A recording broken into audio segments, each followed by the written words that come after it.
I'm Jamie, one of the co-founders of Lorikeet. We're an AI customer support platform. We provide an AI concierge for your customers that's available 24/7 via email, live chat, and phone. What we tell our team is that Slack is for conversations, Linear is for doing work, and Notion is the source of truth. If you have something important that you're going to refer to over and over again, put it in Notion. That way people know where to find it.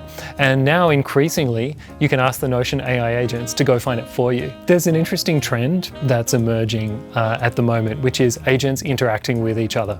More and more, we're seeing agents with tools, integrations, MCP connections, starting to talk to each other, which is a pretty exciting kind of thing to explore. And sooner or later, probably somebody will ask to cancel a subscription via a Lorikeet customer support bot, which will then process a Notion workflow to go do that at the back end. In my mind, Notion is just part of the default stack for starting a new company in 2025, 2026 and the modern era. The way I explain it to people who've worked in more traditional organizations, government, enterprise is like, okay, you know your knowledge management system? They go, yeah, oh God, and they start making this kind of face. They go like, okay, imagine it was good, that's Notion.